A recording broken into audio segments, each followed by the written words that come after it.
Welcome to this edition of the VR Mentor Series. The VR Mentor Series is designed specifically to give small business owners and managers the tools, skills, and strategies necessary to achieve and maintain business success by achieving their business goals. The host is Don Taylor. Don has personally founded or acquired numerous companies. Watching the baby boomers, he recognized a unique niche opportunity in the real estate industry. In 1976, Don founded Help You Sell Real Estate. In accordance with his exit strategy, he sold Help You Sell in 1986 to Mutual Benefit Life. Don's uncanny marketing and business systems were chronicled in Robert Tucker's book, Managing the Future, The 10 Driving Forces of Change in the 90s. Always looking for the next opportunity, Don again turned to the baby boomers. He noticed the decline of corporate job security. He figured that many ousted employees would turn into entrepreneurs. Don also saw the huge influx of immigrants that were, and are, eager to experience the American dream of owning and operating their own businesses. He anticipated massive growth in the number of small businesses. VR was the natural choice. Don and his partner Les Durier acquired the VR Business Brokers Network in October 1991. They restructured the company and relocated from Boston to Newport Beach, California in 1992. VR sells more businesses in the USA than anyone. Of course, the easiest businesses to sell are those that are profitable. So this tape series is in part self-serving. You benefit by learning proven systems, strategies, and techniques that you as a small business owner can use to build a more profitable business. If in the future you want to buy or sell a business, hopefully you'll think of VR. Now on to this edition of the VR Mentor Series, featuring Daniel S. Pena Sr. and his 7-step plan to grow your business.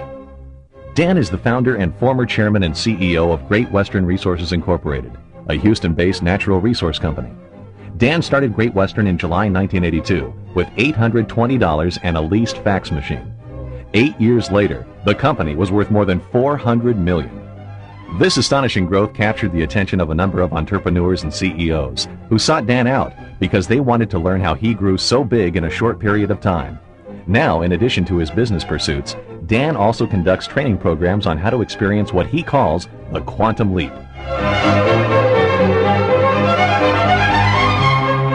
Dan, I want to thank you very much for joining me here today. I know the audience is going to be thrilled to hear your 7 steps to grow their own business, and that I've known you now for, 7 or 8 months. It's been absolutely fantastic. I've been to I don't know how many of your seminars. Your castle in Scotland was just beautiful. The ambiance, it was just fantastic.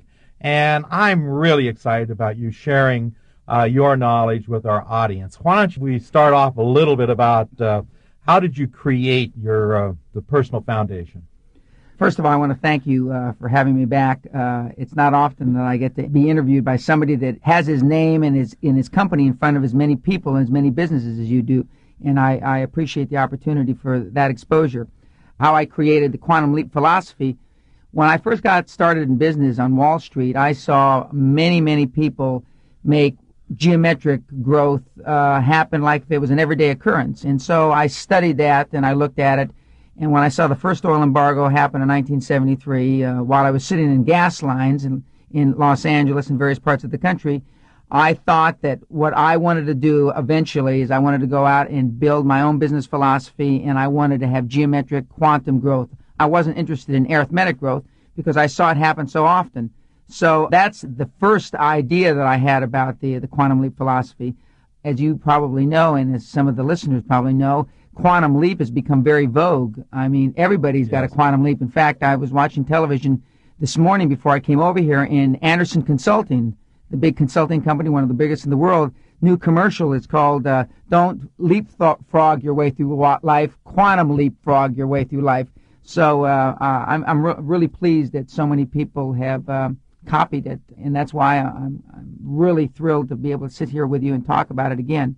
So that's the genesis, if you will, of how I came up with the idea originally. And so therefore you weren't in the oil business? Oh, no. I mean, the oil business came as an afterthought. It was a good afterthought. Yes, it was. I mean, I was able to make a lot of money in the oil business, the energy business. But no, it had nothing to do with that. In fact, quite the opposite. I mean, quantum leap methodology works across the board. It works in, if you have a meat market to a a grocery store to an insurance agency, if you're a lawyer, a doctor, an accountant, the thought process works in virtually every aspect of business. Right. As I remember meeting some of the people who have gone to your seminar, a fellow that had a jewelry business. Why don't you tell me a little bit about what he did? He was a small business owner, and after taking your seminar, had a quantum leap in his success. The gentleman that you're referring to is a fellow named Casey Stevenson. He attended a seminar on May the 22nd of 1993. In fact, it was the first seminar that I gave after I retired from Great Western Resources. And he had a business that did roughly $200,000 a year in revenue, very much like many of the listeners in the companies that you do business with every day. Those are our audience. Yes. Using the methodology almost verbatim, as you know, I have two models in the book, because basically there's only two ways to grow a business, in my judgment: internally, externally. I mean, quite simplistically. He took one of the models, the external model, and he decided to buy another company that was much bigger than his own, and he now is the owner and he runs the oldest jewelry company in the state of California. I think it was founded in 1857 or something. And in the first 12 months of using the quantum leap methodology, he made just less than $1 million. His net worth increased by almost exactly $1 million. Wow, that is just unbelievable. And that's strictly from going to your seminar, adapting your methods, applying them to the marketplace, and bam, this huge increase. This quantum leap. That's correct. I mean, he worked extremely hard. He thought about nothing else to the exclusion. Like if he were here, he would say, I used to go to the gym 5 days a week. Now, maybe I only go once or twice a week. He even postponed his wedding to make sure that the deal closed. But we have a lot of examples like that. I think you probably met Bruce Whipple, that attended one of the seminars, and I think he might have even attended the seminar that you attended. And one of the ideas that he garnered from the quantum leap methodology, which for those of you that are listening that are in sales, this is going to perhaps make you feel a little uncomfortable. When I took a look at his business and he applied my precepts, he decided he should throw all his prospects away, and he's in the selling business because he had kept his prospects too long, and he decided to upgrade his prospects and go after much larger prospects. And with the space of about a year to a year and a half, he more than sextupled his sales base just from going after new prospects, that he wasn't wasting time on people that he thought were prospects, were really not even suspects. Yeah, in fact, that was really amazing to me when you mentioned before that you had told him the first thing to do was throw away all your prospects. Yes. Yeah, now, I mean, that's something that you just don't hear in anybody's seminar. So why did you come up with that? Well, I used to be in sales. I started on Wall Street, and I've made over 50,000 business decisions since I've been in business 20-plus years. And on Wall Street, when I was in institutional sales, the easiest thing for me to do was go call on a customer like TWA, who I knew, and take them to lunch, because it wasn't like making a cold call. The hardest thing for me to do, and I'm a good salesman, was to introduce myself to a new prospect that might buy something from our institutional line of products at that time. And so I learned early on, the harder the prospect was, the more gratifying the sale was. And so I learned that high-performance people do what normally makes regular people nauseous, so to speak. Right. And so I knew that he was getting comfortable with the prospects that he had, for some of them as long as 3 years. Right, and that was stopping his growth. Absolutely. That was one of your first observations. That was the very first observation. All right. And then from that time, he has, what did you say, quadrupled or sextupled? Sextupled. Sixtupled. Sextupled, yeah. And what was length of time was that? Well, he attended the seminar, I believe it was June of 1993 in Newark, New Jersey, downtown Newark, near the Meadowlands, as I recall. And this would have happened in about 13 or 14 months' time. And he literally threw away, must have been 100 or 125 prospects that he had been working on, and carved a new base of about, I believe, 10 or 15 prospects. And one of the things that he also learned at the seminar, that you've heard me say many, many times, high-performance people focus on the very few, yes, not the many. And I focus on 2 or 3 things at a time, period. And other high-performance people focus on very few things, not a whole bunch of things. And so Bruce Whipple took that to its nth degree and decided that whereas everybody that he was competing against, normally everybody in the Fortune 500 were their prospects, he decided to hone in on 10 or 15 of the Fortune 50. And I might add, he's added about 11 or 12 Fortune 50 customers to his list. Wow. That is just really, really great. Now, what type of business was he in? He runs a company called Audit Cost International out of upper state New York, and he goes in and he helps companies reduce their utility bills, their real estate taxes, their phone bills. He goes in and he only gets a portion of the money he saves. No upfront fees. If he saves them $10,000, he gets like 30%, or if he saves them $5 million, he gets like 10 or 15% of the amount he saves the corporations. All right, so here we have somebody who is in the jewelry business. Mm-hmm. Now we have somebody who is in the auditing business. Yes. I met a young lady that I just thought she was just fantastic. I met her, I believe, in Scotland for the first time, Burl Crump. And now she is a builder, if I recall. Yes, Burl's from Ottawa, Canada, and she's a real estate person that was so successful in real estate that she went into the building business, but she was really less successful in that. Now, you have to imagine for a moment, this is a man-dominated business. Yes. And to be the CEO of a construction company in Ottawa, Canada is fairly unusual. But she took the precepts and decided she was choking her business. A lot of the people that are listening to this tape are probably what I call control freaks. They choke their business. They're very much interested in cost control. Well, that's good, but the most important thing is revenue generation. You can never have too much revenue. No. And Burl was choking her business. I mean, you'd walk in and there'd be one chair, nothing on the walls. She would drive 15 or 20 miles to save money for Xerox paper, never thinking how much time it took her, let alone the gasoline and all the other things involved. And so she, one of the first things she did is she hired somebody to run her business, stayed out of her business. In fact, very much like I suggested to one of your VR brokers, if you remember, at one of the seminars that I gave recently, that he said that was it a coincidence that when he left the office for a month, it was the best month that the company ever had. Yeah. You remember that? Yes, I do. And I said it wasn't a coincidence. Well, she did the very same thing. She left the business. She went to where her strengths were, and that was in the development side of it. So now she's prospered and she's made a great deal of money. She's very successful, but she is focusing on the few, and she's given up control of the day-to-day operations. But you pinpointed that quick with her, if I recall. Early on, that was easy for her to identify that was her area of primary focus, to stop being a micromanager. That's Is that what correct. you're saying? A micromanager. All right. Well, one of the things that I learned early on from one of my three mentors was that great independent thinkers, people that build great organizations, all have something in common, and they're macro managers, not micromanagers. They're not detail-oriented people. They believe in less control instead of more control. So when I met Burl, I asked her to walk me through what's a typical day for her. She says, I get up at 4:30, I get to the office by 6, which is not unusual. Right. And she looked at all the books, she looked at all the sales, she looked at all the planning, she looked at a lot of minutia. And after 5 or 10 minutes of her walking me through what a typical day looked like, I realized almost instantly that she was devoting a great deal of time to non-productive things.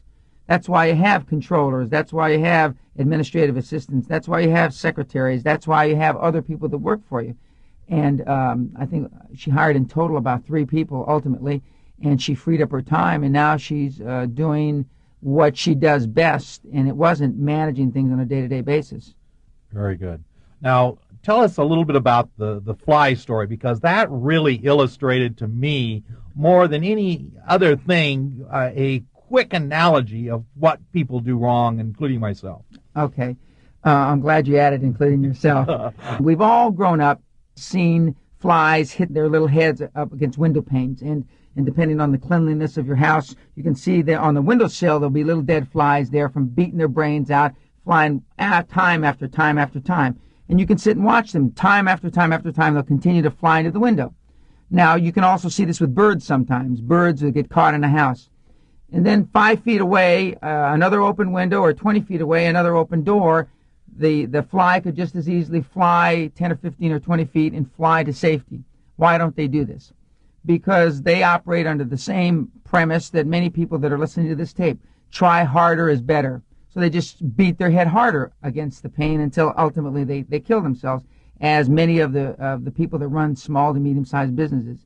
Quantum thinking, quantum methodology is a complete reversal, 180-degree reverse, doing something completely different. Burl Crump's example, she stopped running her business on a day-to-day basis. Bruce Whipple's example, throw away all the prospects he had worked 3.5, 4 years on. It's really against conventional wisdom. I mean, most of the people would tell you that you don't drop all your prospects. Most people would tell you that you don't start something afresh 180 degrees. So the fly just as easily could have flown out the window. The listeners to this tape and the people that are out in business that are perhaps struggling or not being as successful as they'd like should sit back and think for a few hours, what would I do or what could I do that would really shake up my business and change it overnight? And that's what quantum thinking is all about. I mean, an example, Henry Ford, when he said make a V8, and they kept coming to him, you can't make V8s. You can't make V8s. One of the preeminent quantum thinkers, in my judgment, was Columbus. The world is flat, he's told. The world is flat. Right. Well, obviously, the world's not flat. You know, they told Einstein that, that time isn't in a curve. Time is a straight line. I mean, I could give you dozens and dozens and dozens of examples. Yes, and in fact, I recall you saying that you also, prior to making your quantum leap, was also one of those same kind of people that were working harder and harder and harder all the time. And then you made the quantum leap, and that's what really, in fact, that's what created your seminar. Is that not correct? Absolutely. You couldn't be more accurate. Up until 1976, when I was 31 years old, I used to spend Saturday and Sunday planning for Monday through Friday. I used to go in the office and work 6, 7 hours a day, getting caught up and planning down to the very detail. If he asked this question, I'd give this answer. If this happened, I'd have detailed notes, 15, 20 pages, for what I was going to do Monday through Friday. And then I attended a seminar, and one of my mentors, a gentleman named Jim Newman, who was a founder of the PACE organization, which stands for Personal and Company Effectiveness, he helped me understand that micromanagement isn't where the true greats of business and the true great entrepreneurs of our country, or any country for that matter, how they started. They started with an idea. They started with macro thinking. A great example of macro thinking or quantum thinking is when President Kennedy, on the day he got inaugurated in early 1960, he pointed up to the sky and he said, in this decade, we will put a man on the moon, land him safely before the Russians. Well, at that time, Don, there was no NASA as we know it. We had no missiles that could get more than a 200-pound payload off the ground. I mean, we had no infrastructure. But he was focusing on the end result. That's the ultimate macro thinking. He was a big picture person, and that's where I would suggest to the listeners in their business, whether they're a tailor or they run a grocery store or they run a real estate operation, how can they change their business dramatically? What can they do that would turn their business around 180 degrees? And then knowing that conventional wisdom is going to say, no, you can't do that, do it anyway. Very good.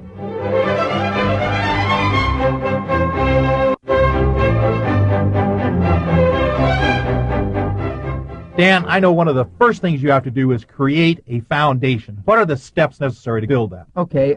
Step one in creating your own personal foundation is you have to feel good about yourself. You've heard me say this many times, but high-performance people all feel good about themselves. High-performance people all have a high self-esteem, high self-concept. Their self-worth is extremely high.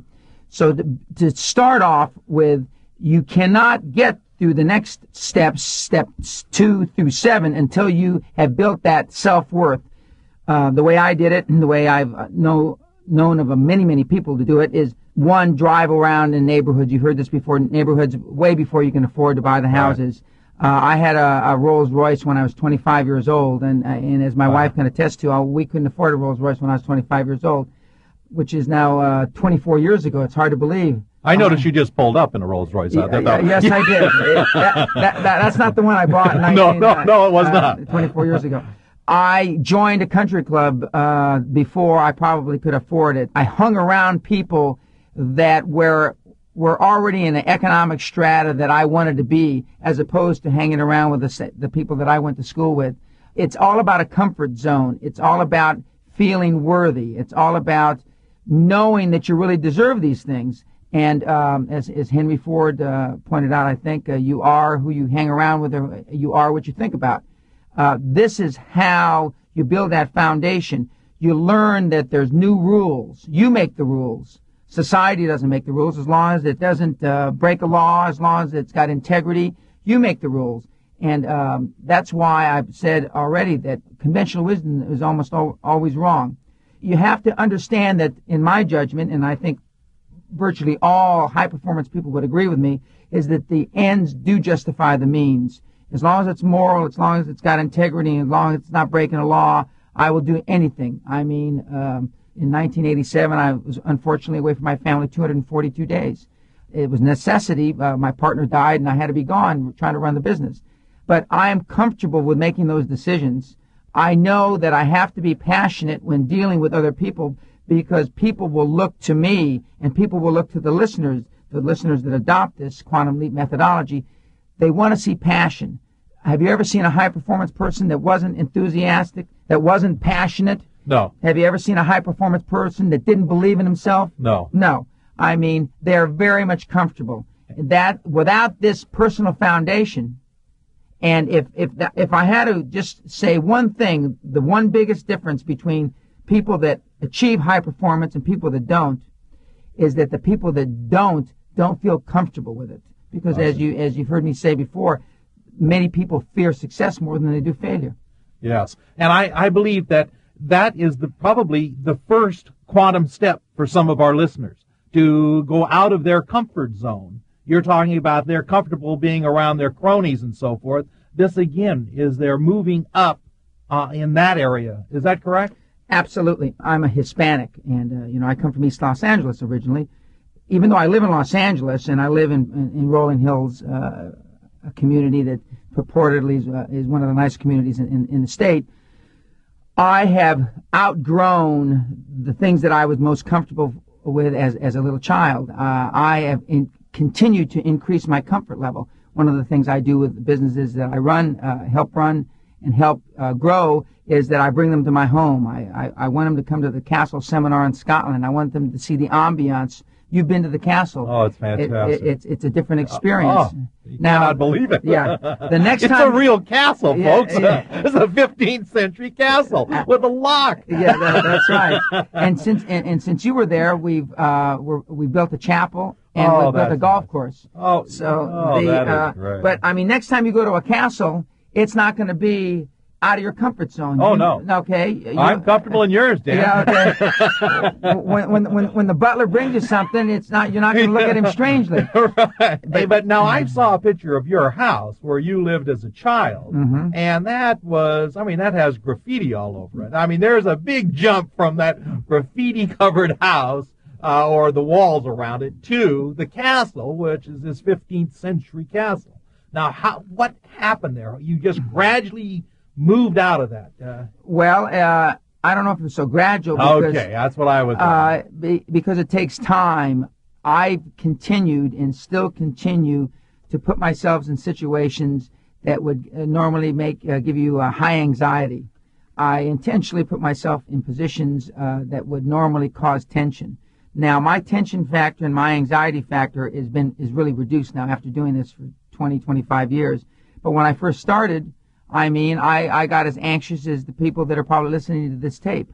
This morning, before we came over to tape this interview, I was on television being interviewed here in San Diego on one of the local programs, and I can still remember the first time I ever was interviewed on television. I guess it was over 20 years ago, and how nervous I was. They had to keep on putting makeup on my forehead because I was perspiring. Yes. Yeah, and I kept on saying, don't they have air conditioning in this place? There's a lot of lights. Absolutely. But I've continued to put myself in positions. It's like now when we see professional athletes, Joe Montana, perhaps the first time he had to make a touchdown, throw a touchdown pass in the last 2 minutes of a big game, which was many, many years ago, he probably felt anxious. I assure you it's part of his comfort zone now. He just marches them down the field. and they score. Right. Yeah, I believe he probably believes he's going to score. I mean, there is not a doubt in his mind, I think, that he's going to accomplish his goal. It's the same when I go to a bank and I ask for money. I'm dumbfounded if they turn me down. I mean, I'm stunned because I'm so comfortable with, one, the proposal that I've had my people put together, and two, my ability to present a financial proposal now because I've done it a lot of times. And you have to keep practicing. And, you know, I've said this and people hear me say it. I said it this morning on TV. You have to kiss a lot of frogs. You have to continue to practice being successful. You have to continue over and over and over to replicate the feeling that you get when you're trying to make a sale, when you're trying to buy a business, when you're trying to enhance an opportunity with a financial institution. And that's a big difference between a high-performance, very successful person and the other people, because they don't. They try one or two times. And then they walk. And I remember you saying you've approached 300 banks or hundreds of banks. I forget what it was. 300 financial institutions I personally have put forth presentations to. And, you know, Babe Ruth, he was the leading, until Hank Aaron beat him in home runs, he was the leading home run hitter, and he was the leading strikeout person in baseball. You can't hit a base hit or a home run unless you swing at the plate. Most people in business don't even step up to the plate. Yes, I believe that's true. And I recall Burl saying that you told her there was something wrong if the bank always lent you the money. If they weren't refusing to lend you money, then she was making mistakes. In 20-plus years with the Royal Bank of Canada, Burl had never been turned down. And I said, never? She says, never. I said, not even once? Not even once. I said, well, there's no question in my military or civilian mind, you're not asking for enough money. I mean...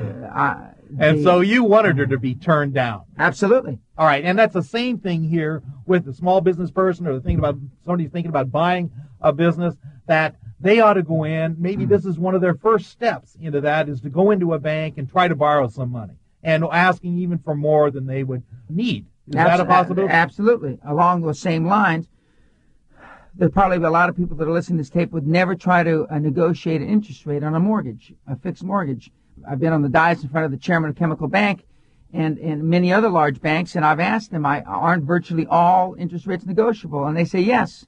And people just don't know that. One, they're not comfortable asking. Right. And unless you ask, I assure you, you're never going to get comfortable. No. It's like first impressions. One of the things about getting comfortable with a financial institution, you never get a second chance to make a first impression. And that's why I tell them that people, you know, even though I know San Diego is kind of a laissez-faire atmosphere, but when I'm here on a business meeting, I mean, I show up in a suit. I give seminars in normally a three-piece suit because I like three-piece suits. And I would submit to them that they should act the same way. You want to be like the people that you respect in business. And it's all about a comfort zone. And there's an organization that I'm working with in Florida right now, that in Florida is a laissez-faire, laid back. Yes, they are. And they all used to come, you know, wearing jeans and sports shirts. And I told them that I would suggest that they all start wearing ties. Well, I just came back from Jacksonville, Florida, and they picked me up at the airport, and they looked like Coopers and Lybrand partners or IBM guys. Right. And the whole ambiance of the office changed. Then the girls started dressing different. And they started talking different. They started acting different. So when we were interviewing big six accounting firms to come in, I mean, everybody looked just like the big six accounting firms. And people want to do business with people that act like they do, think like, and therefore they think like they do. And that's all part of creating a comfort zone. Very good. What is step 2? Well, step 2 is clarifying your vision.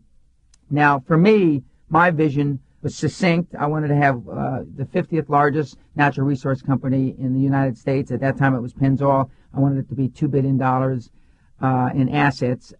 But part of my clarification of my vision was the actual goal-setting process. And I don't use dates. I find, and I think that most high-performance people would agree, that dates act as a hindrance. A good example is Ted Turner, the gentleman that founded CNN. And by the way, everybody said he was nuts when he founded CNN. It would never work. I recall that. And it would never work. They called him the mouth from the South. And it was a crazy idea. Well, you know, the rest is history. But his dad gave him the idea, and I've adopted it now. He says, Ted, set goals that you cannot finish or complete in your lifetime. Now, there's no time limit there. Right. And yet, I retired the first time when I was 39. I said I was going to retire before I was 40. What if I had said when I was 30, when I set the goal, I'm going to retire as soon as I possibly can? I might have built Great Western instead of 8 years. I might have done it in 3 or 4 years. All I knew is I had till I was 40. As it turned out, I did it on my 39th birthday. I had a year to spare. So in clarifying your vision, think of the very finite details. When I thought about the company I founded, I said, when I get off on the floor of the elevator, there's going to be Italian marble, and as I walk into in the big foyer of the reception area, there's going to be dark mahogany, and there's going to be a big, giant gold GW. Well, if you go to 1111 Bagme today in Houston, Texas, that's exactly what the foyer looks for Great Western Resources. You have to really think through what the vision is in a great deal of detail. Color, real detail, and again, let's go back to where you were when you thought of this. Now, you're talking about a $2 billion company, but at that time, where were you? Well, at that time, I was running down Torrance Boulevard, not too far from where you live. No? And, at the time, I was probably walking down Torrance Boulevard. with my wife, and I told her that I wanted to have a castle on an island, and she said, sure, honey, whatever you say. And then I said, and Great Western's going to be a $2 billion company, and I'm going to be one of the highest paid energy executives in the country. She's a good, supportive wife, and the mother of my 3 children. And she says, well, yes, Dan, whatever you say. Well, I had $820. I started the company in the spare bedroom with a leased fax machine and a phone. I had virtually nothing. And now, wait a minute. Now, that's a quantum leap right there, Dan. I mean, somebody who would say that they've got $820 in their bank account and they're going to own and have a $2 billion company. That's a huge jump. I guess that's the quantum leap. Is that it? Yes, but I mean, let's just look at it step by step for a second. You hear athletes that are interviewed, and they said, I've dreamt since I was 3 years old, 5 years old, of playing in the Super Bowl.